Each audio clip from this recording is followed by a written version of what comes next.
The slap rang out like a gunshot across the business class cabin of a private charter jet, and for one long, suspended moment, no one breathed. The flight attendant stood with her hands still raised, chin lifted, eyes cold with the kind of contempt that does not arrive overnight. It is built, brick by brick, over years of small cruelties that went unchecked. The woman she had struck stood perfectly still, no gasp, no tears, no trembling lip. Just a silence that felt somehow heavier than rage. No one in that cabin knew who she was. No one had bothered to find out. They saw a black woman in a dark hoodie and wire-rimmed glasses dragging a single worn carry-on through the rain-slicked tarmac of a private airfield. And they made their assumptions in under 3 seconds.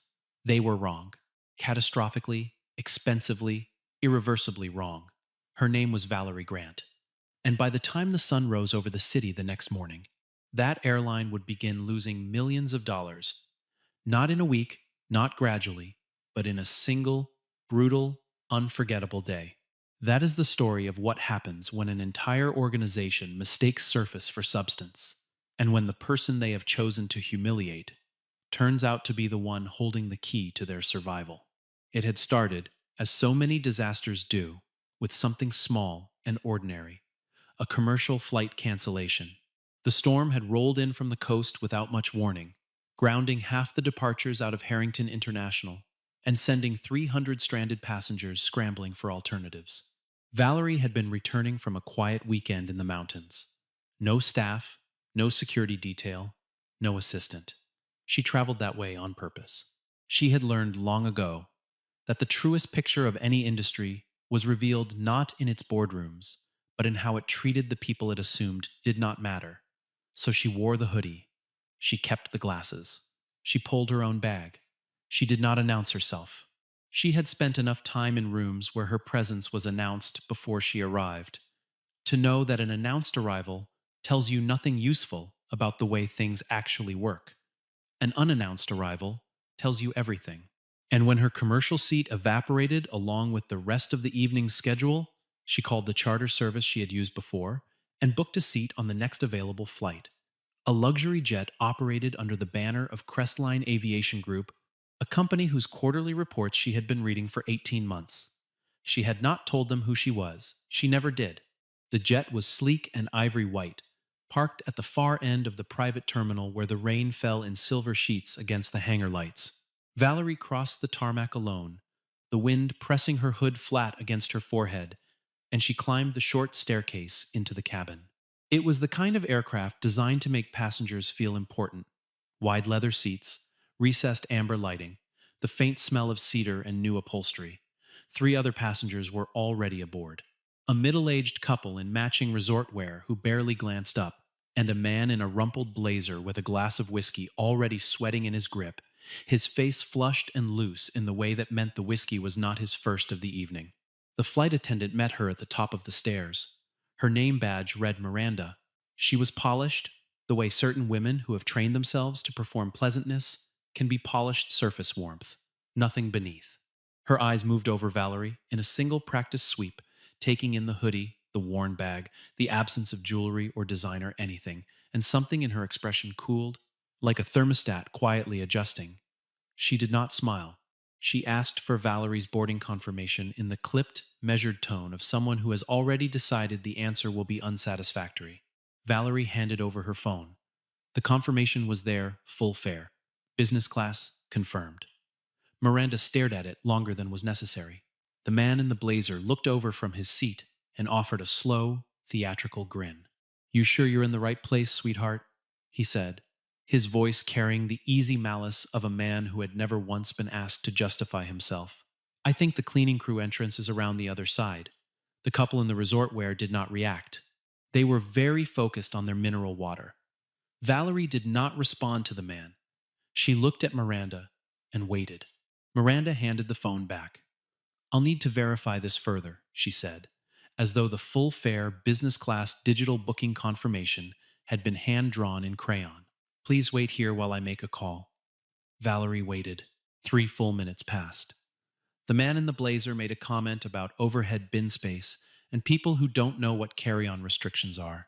Miranda returned with the particular expression of someone who had expected to find a problem and was annoyed that she hadn't. The booking appears to be in order, she said, and the word appears did a great deal of work in that sentence. She gestured toward the rear of the cabin. However, due to weight distribution, you'll need to be seated toward the back. Valerie looked at her. My booking is for seat 3A, she said quietly. I'd like to sit there, please. Miranda's expression shifted, something tightened around her jaw. Something flashed behind her eyes. She said, very softly, so only Valerie could hear. I would strongly suggest you not make this difficult. Valerie took one small step forward, not in threat, just in presence. My seat, she said again, is 3A. And then Miranda's hand moved. It was fast and thoughtless, the way only truly certain people act, people who have never imagined consequences. The crack of the slap echoed off the cabin walls. The man in the blazer made a sound. The couple in the resort wear both went rigid. The amber lighting hummed. Valerie's glasses shifted on her face. She reached up, straightened them, and looked at Miranda with an expression that was not anger. It was something much quieter and much more dangerous. You just made, she said, her voice barely above a murmur, the most expensive mistake of your career. Miranda did not apologize. She did not even flinch. She told Valerie, with the calm authority of someone who has never been wrong before, that the flight would be departing shortly, and that any further disruption would result in Valerie being removed from the aircraft. One of the other passengers had their phone out. The camera light was a small white star in the amber-lit cabin. Valerie noticed it. She said nothing.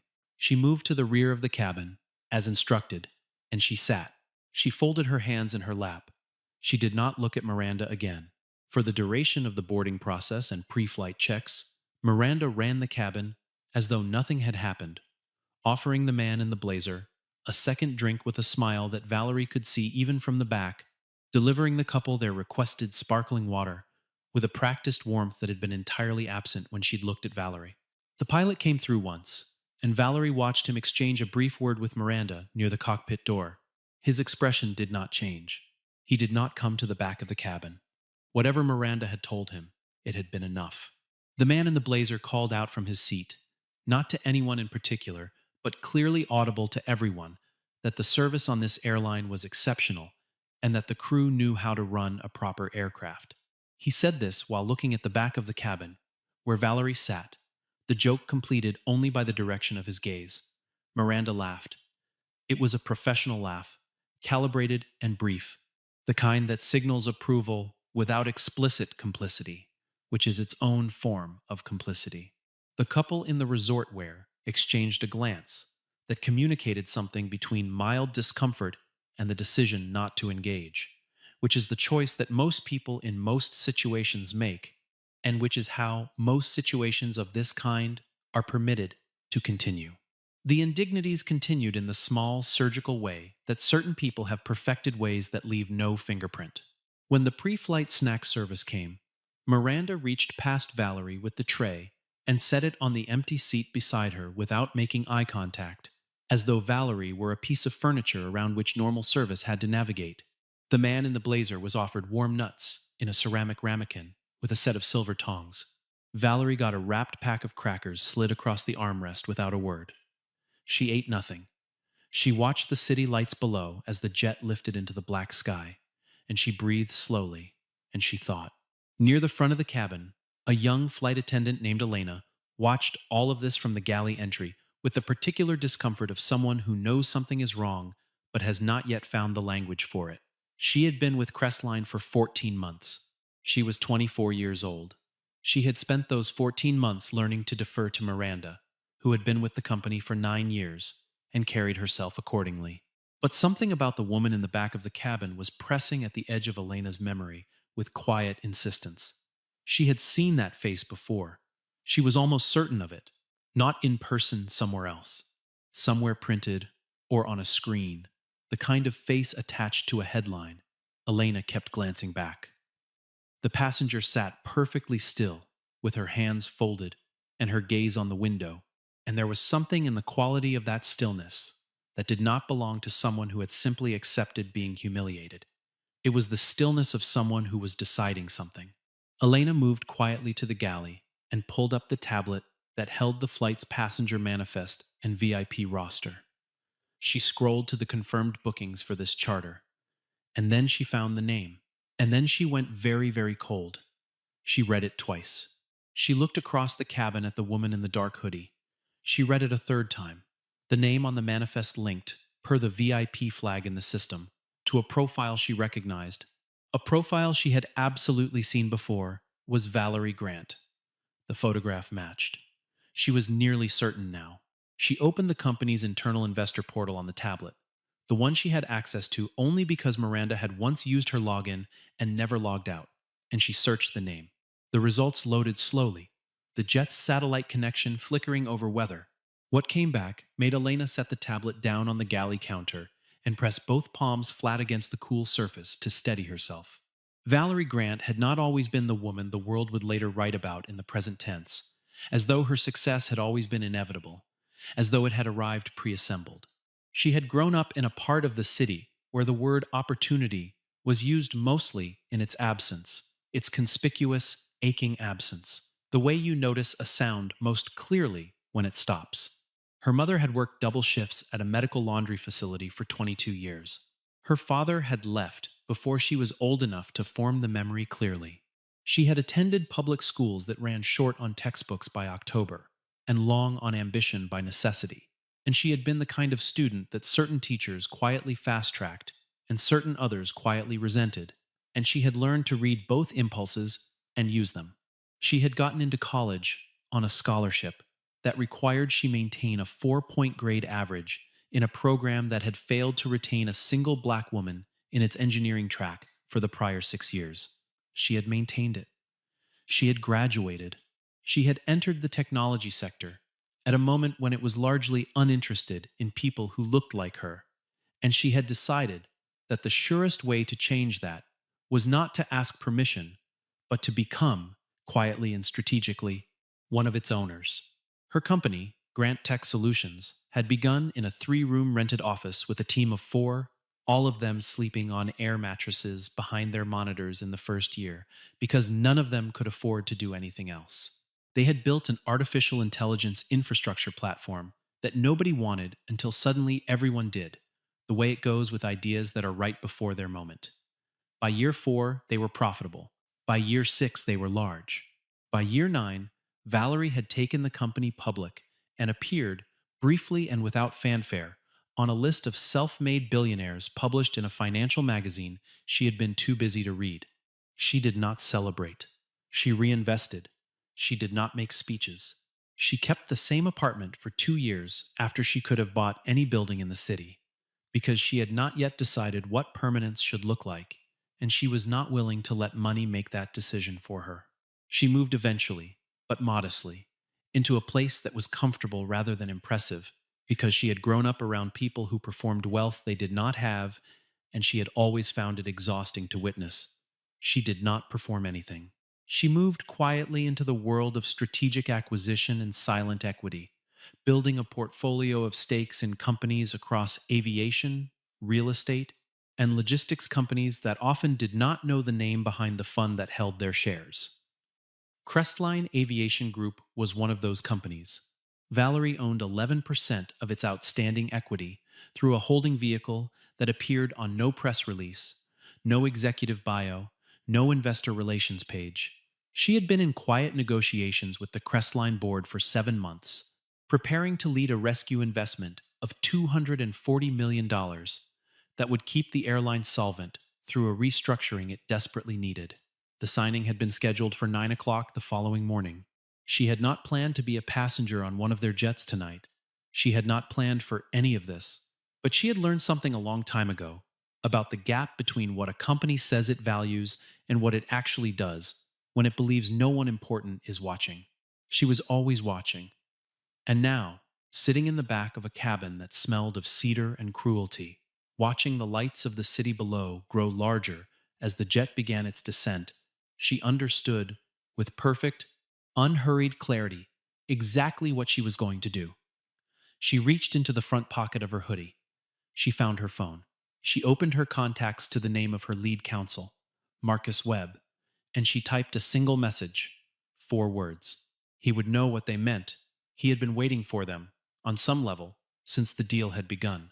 She put the phone back in her pocket and folded her hands again and looked out the window as the wheels lowered and the runway lights came rushing up to meet them.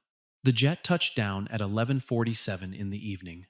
Miranda stood by the forward exit as the passengers deplaned, and she smiled at the couple in resort wear, and she thanked them by name, and she looked through Valerie as though she were transparent. The man in the blazer wobbled past, with a parting remark about women who didn't know their place, directed at no one in particular, and aimed, everyone understood, at Valerie. Miranda offered him a gracious farewell.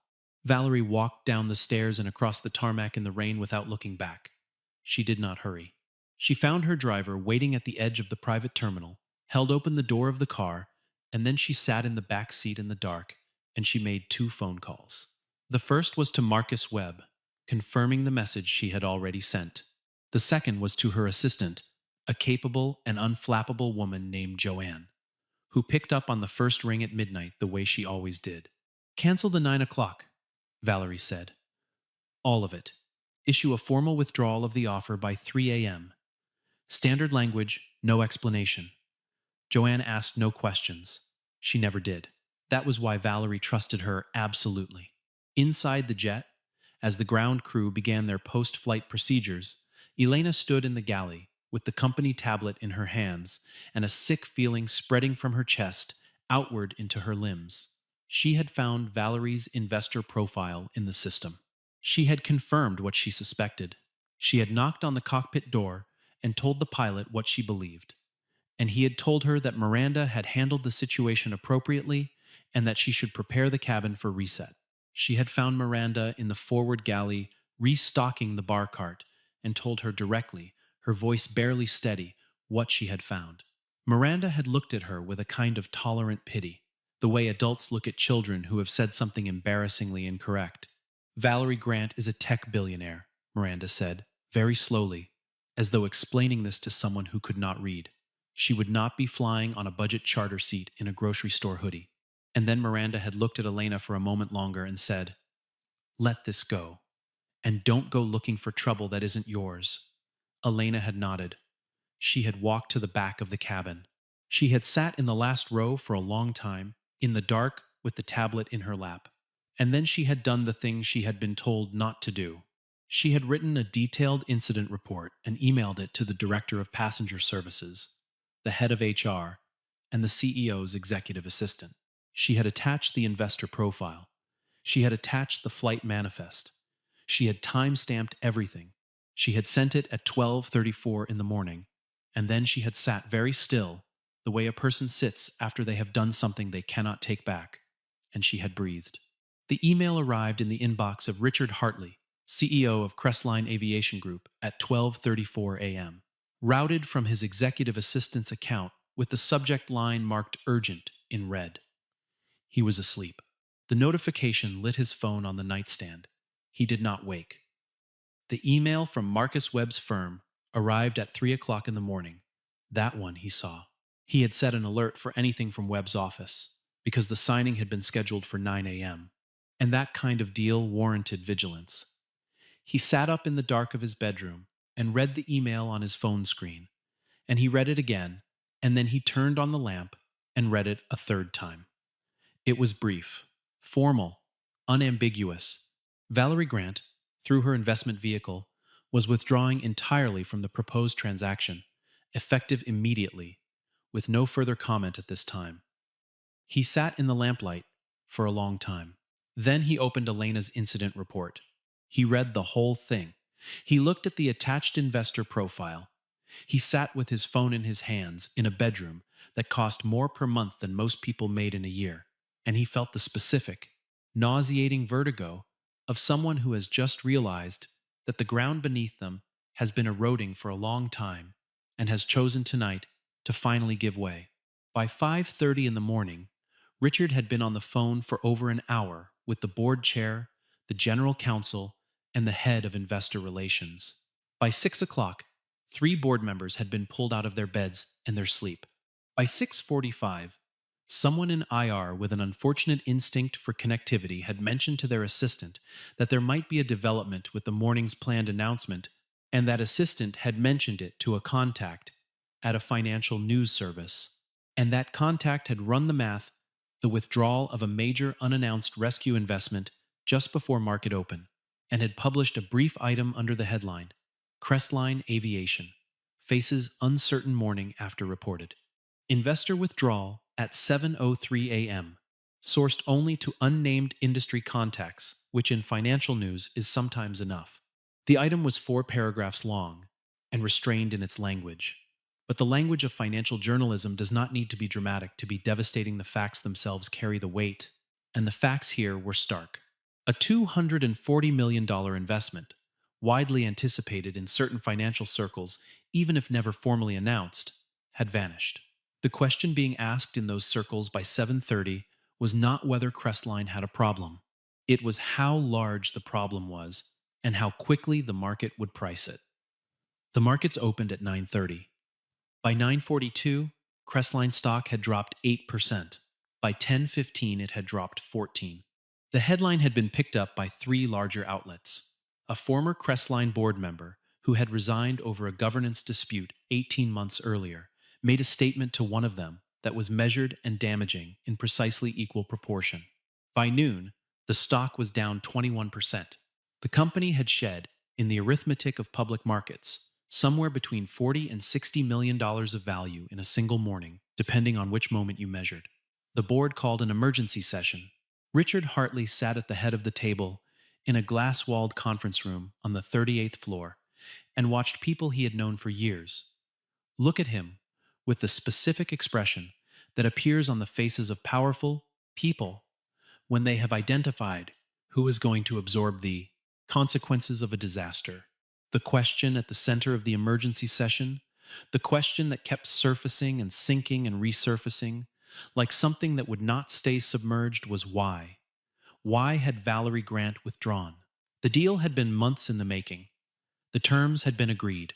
The contracts had been reviewed 4 times by counsel on both sides. And then, the night before signing, a withdrawal with no explanation. The board general counsel flagged Elena's incident report. It had been sitting in 3 inboxes since 12:34 a.m. and had been read by exactly one person, Richard, before this meeting. It was read aloud now. The room was very quiet when it ended. Someone asked for the security footage from the charter jet. It took 40 minutes to pull and load on the conference room screen. And then the room watched, in silence, the footage from the cabin camera that covered the forward section of business class. The footage showed Valerie arriving. It showed the exchange with Miranda. It showed the moment brief and sharp and unmistakable that ended the careers of several people and began the most expensive news cycle in Crestline's history. Richard Hartley said 4 words in the silence that followed. They were not the most eloquent 4 words ever spoken in a boardroom, but they were among the most accurate. What have we done? Miranda was called to the company's main offices by a message she received on her personal phone at 9:15 that morning, because her company phone had been remotely locked at 9:01. She arrived at the building at 10:40, dressed in her full uniform out of instinct, the way certain professionals reach for the uniform as armor. The security guard at the reception desk asked her to hand over her access badge. He did it quietly and without drama, which was somehow worse. Her corporate email had been deactivated. Her access to the crew scheduling system had been revoked. She was escorted to a small meeting room on the 2nd floor, where 2 people from human resources and 1 person from legal sat waiting, with an expression that was professionally neutral and thoroughly devastating. The room was small and windowless. There was a water pitcher on the table. No one offered to pour. She still believed, in that room, in those first minutes, that there had been a misunderstanding of some kind, that the complaint had been filed by a difficult passenger who had not understood protocol, that the appropriate sequence of reviews would vindicate her, that 9 years of service record would speak louder than one evening's incident report. She said so. She said that the passenger had been difficult, and that she had maintained order, and that whatever complaint had been filed was an exaggeration. The HR representative said nothing. The legal representative opened a folder and slid a printed still from the cabin security footage across the table. Miranda looked at it. Something happened to her face. It was the first moment in all of it that she truly understood the specificity of what she had done and where she had done it and who she had done it to. And even then, in that first flicker of understanding, what crossed her face was not remorse. It was the white shock of a person realizing that the world is not, after all, arranged in their favor. Outside the building, the news was already moving. The footage had been sourced from the passenger with the phone, from the aircraft's own camera logs, from a crew member who had not been Miranda, details unspecified. And by midday, it was everywhere that these things go, when a story contains all the necessary elements in the right proportions. The public's response was instantaneous and total. People who had never flown Crestline, who had no particular investment in aviation at all, found themselves furious in the specific and righteous way that emerges when something that has long been suspected is suddenly undeniably visible. The hashtags formed and spread. Advocacy organizations issued statements. Two celebrities with large platforms made pointed comments. Three Crestline corporate sponsors issued brief internal reviews, which is the language companies use when they are deciding how quickly to exit a situation. By 2 in the afternoon, a second major sponsor had paused its marketing partnership pending an official inquiry, a phrase that in sponsorship contexts typically functions as a slow goodbye. Valerie Grant gave no interviews that day. She was, as far as the public record showed, unreachable. Her publicist, a calm woman named Sylvia, who had worked in communications for 20 years and who understood the strategic value of a particular kind of silence, confirmed only that Miss Grant was aware of developments and would speak at the appropriate time. The appropriate time, Sylvia had privately determined in consultation with Marcus Webb, was 4 o'clock the following afternoon, when the news cycle had been allowed to fully self-organize around the documented facts and the public's own moral conclusions, so that Valerie's voice, when it arrived, would land not on a landscape she had to shape, but on one already shaped in her direction. She appeared on a financial news program broadcast from a studio in Midtown, seated in a gray chair in a dark blazer, her natural hair framed by studio lighting that made her look exactly like what she was composed, accomplished, unhurried. The anchor, a veteran interviewer named Christine, who had sat across from secretaries of state and technology founders, and had learned to read the way a subject holds their posture, noted afterward that Valerie Grant was among the most controlled interviewees she had encountered in 23 years. She did not cry. She did not perform outrage. When Christine asked her to describe what had happened on the jet, she described it in the clear and factual register of someone giving testimony, not of someone seeking sympathy. When Christine asked how she felt, Valerie was quiet for a moment, and then said something that was replayed hundreds of thousands of times in the hours and days that followed. She said, "The problem isn't the slap. The slap is just what made this visible. The problem is that they thought they had the right to treat a human being that way based on what she looked like. That's not a Crestline problem. That's everywhere. I just happened to be in a position to make it legible." Christine asked whether she would reconsider her investment in Crestline given the company's response. Valerie said that she had withdrawn her offer and did not plan to return. She said that she intended to invest that capital, and more, in a new partnership with a smaller regional airline that had approached her the prior year with what she described as a genuine commitment to building an equitable service culture from the ground up. She named the airline. Its stock, which was small and had received almost no coverage that week, increased by over 30% in after-hours trading. She said that among her conditions for the investment would be a comprehensive revision of hiring, training, and conduct protocols, not as a corrective measure, but as a foundational requirement. She said that respectful service should not be something that passengers had to earn by proving their net worth. The interview ended. The clip moved through every corner of the public conversation. The anchor would later say it was the clearest interview she had conducted in 3 years. What followed for Crestline was not a single event, but a sequence, the kind of unraveling that begins at one thread and continues until the whole structure has revealed its true composition. The CEO resigned, submitting a letter that spoke of wanting to spend time with his family, which is the language of men who have not been given a choice.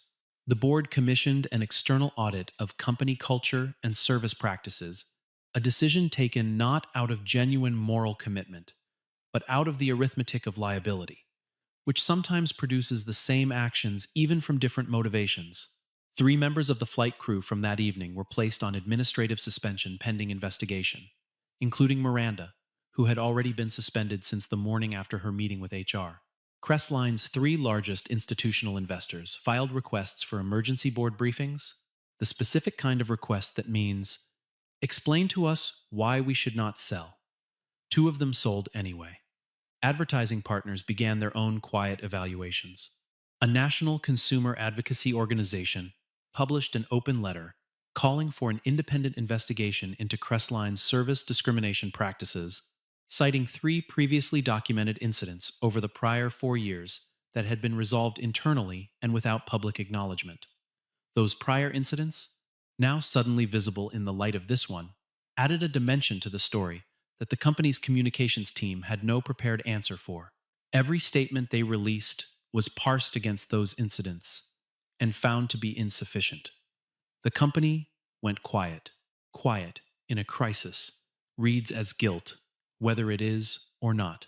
Miranda had stopped going outside by the end of the week, not from any formal instruction, but from the simple fact that her face was now recognizable to people in a way it had never been before and would not stop being for a long time. She had not anticipated that. She had not anticipated most of what followed, because most of what followed depended on a premise she had never genuinely entertained, that the woman in the hoodie was not beneath her. She had believed, with the full settled confidence of a belief so deep it had never required examination, that she was right. She had believed she was right on the plane, and she had believed it in the HR meeting, and she had believed it in a diminishing, increasingly desperate way through the first 48 hours of public attention, and now, at the end of the week, she sat in her apartment and watched the interview on her phone, and felt that belief, which had functioned for so long as the floor beneath her life, drop away from under her entirely. What was left was not immediately recognizable as anything. It was a space that had previously been occupied by certainty, and certainty, once it goes, leaves a very particular kind of quiet behind it. She sent a message through her attorney to Marcus Webb's office, requesting a meeting with Valerie Grant. She expected no response. She received one in 3 days. Yes, 1 hour. Time and location to be confirmed. She arrived at Valerie's offices, a suite of clean, minimal rooms on the 22nd floor of a building she had passed 100 times without knowing who occupied it exactly on time. She wore no uniform. She carried nothing.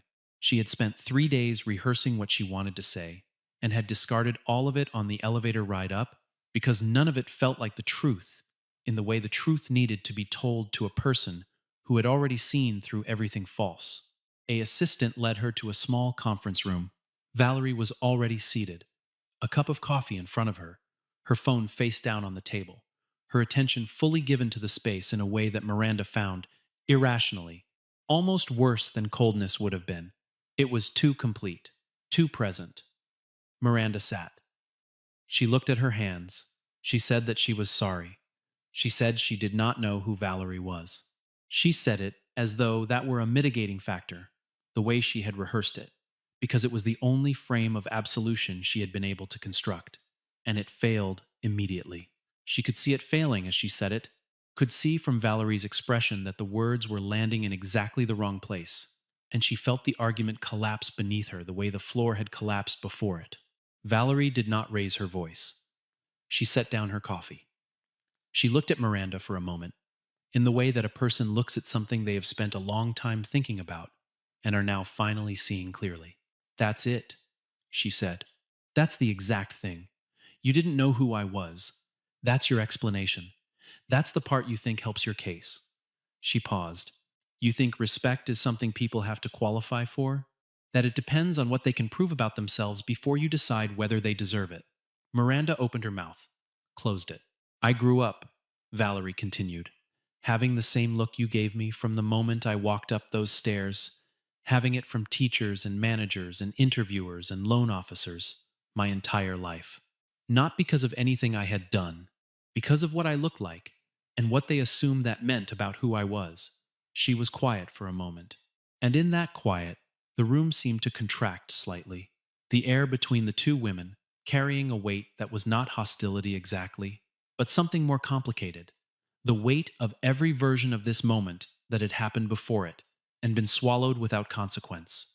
I have sat in rooms, Valerie said, where I was the only person who looked like me, and I have watched people decide in the first 30 seconds who I was and what I was worth to them. I have walked into job interviews and seen the flicker, just a moment of surprise on the face of an interviewer who had read my resume and formed a picture in their head that I did not match. I have had colleagues explain to me, slowly and carefully, concepts I had developed. I have had my ideas credited to other people in rooms full of people who knew the ideas were mine, and I absorbed all of it, because I had to. Because the alternative to push back, to name it, to require people to see what they were doing carried costs I could not always afford. She stopped, looked at Miranda steadily.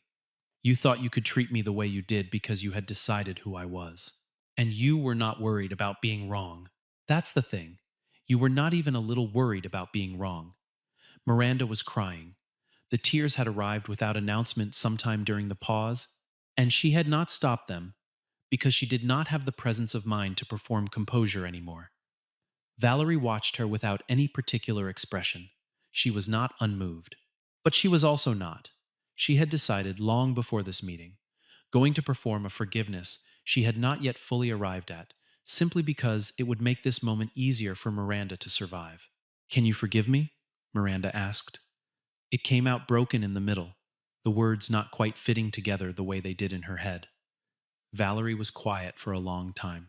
I don't know, she said at last. That's an honest answer. I don't know yet. What I know is that what you do next is more important than what I decide.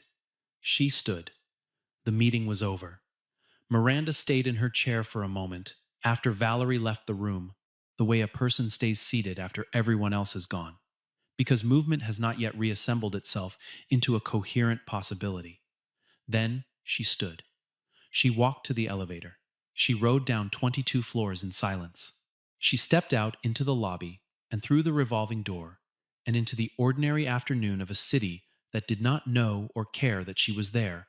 And for the first time in her adult life, that anonymity felt not like a gift but like a sentence. Valerie did not return to the Crestline deal. She had made that clear in the interview, and she made it clear again in the formal communications from Marcus Webb's office that followed. What she did, instead, was move quickly on the partnership she had mentioned Alder Regional, a mid-sized airline that had approached her the prior year and had spent 14 months proving, in small and documented ways, that its stated values were not purely decorative. She had visited Alder's operations 3 times incognito, the way she visited everything that mattered to her before she committed capital to it. She had flown their routes in ordinary coach seats. She had watched how the crew treated the elderly man who could not get his bag into the overhead bin, and the mother traveling alone with an infant and a toddler and no one to help her, and the visibly anxious young man who had never flown before and said so to the agent at the gate and was met, in each case, with patience that appeared genuine rather than performed. It was the simplest possible standard. Treat people like people. It seemed, from the evidence she had gathered across the aviation industry, to be remarkably rare in its consistent application. Alder applied it consistently. She signed the first tranche of her investment in a conference room in Alder's headquarters, a building that was notably less glass-walled and notably more functional than Crestline's, and she signed it not as a silent stakeholder, but as a visible one. She attached conditions to the capital that had never before been attached to an airline investment in quite this form: mandatory ongoing training in dignified service, internal reporting structures for discrimination complaints that bypassed direct management chains, quarterly third-party audits of cabin conduct, and a compensation model that tied senior bonuses to passenger dignity metrics collected in anonymous surveys. Her legal team had spent 3 weeks building the contractual architecture. She had reviewed every clause herself. Elena received a call 4 weeks after the night on the jet. It came from a number she did not recognize, and she almost did not answer it. The voice that greeted her was warm and direct and belonged to Joanne, Valerie's assistant, who explained briefly and without fanfare that Miss Grant had an opening for a director of passenger experience on the newly structured Alder partnership team, and that Miss Grant had specifically identified Elena as a candidate she would like to speak with. The interview took place a week later. It lasted 40 minutes. Valerie asked her why she had sent the email at 12:34 in the morning when she had been directly told not to. Elena thought about the question for a moment and said that she knew what she had seen was wrong, and she also knew that if she went to sleep without acting on that knowledge, she would wake up the next morning having become someone she did not want to be. Valerie nodded slowly. She asked no further questions on that topic. The offer came the following day. Elena accepted it in under an hour. The world moved on, the way it does not cleanly, not in resolution, but forward. Crestline stabilized, eventually, at a lower altitude. It found replacement financing at unfavorable terms and began a restructuring that would take years and leave it considerably smaller.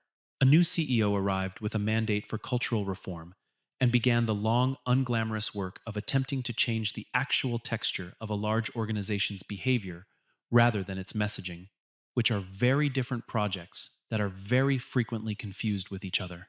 Miranda found work, eventually, in a role that had nothing to do with aviation, in a city different from the one she had lived in before. And whether the quiet that surrounded her new life was the quiet of accountability accepted, or merely the quiet of consequence endured, remained, even to her, unclear on most mornings. Valerie continued to work. She gave occasional interviews and declined most. She expanded the conditions of her Alder partnership into what became, over the next 18 months, something of a model for how equity and dignity could be written into the operational DNA of a service company rather than left to the goodwill of individual employees. A foundation she had endowed the year prior to everything that had happened increased its scholarship program for first-generation engineering students by 60%. She spoke at the opening of a technology mentorship center in the neighborhood where she had grown up, and she stood at the podium in a dark blazer without notes and told the young people in the room something she had believed for a long time and had never quite said in public before. She said that power, real power, not the kind borrowed from a title or a uniform or a set of assumptions about who belongs where, but real power, the kind that stays when everything else is stripped away, comes from knowing exactly who you are, even when the room is doing its level best to make you doubt it. She said it takes most of your life to learn that. She said it is worth every year of the learning.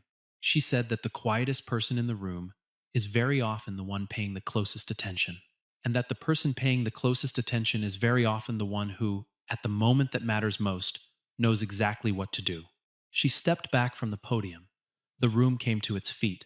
Outside, the afternoon light moved across the face of a city that contained, as all cities do, every version of itself simultaneously, its cruelties and its recoveries, its blind certainties and its slow awakenings, its Mirandas and its Elenas and its Valeries, all of them going about the difficult, necessary, unfinished work of learning to see each other clearly. Valerie did not linger at the podium.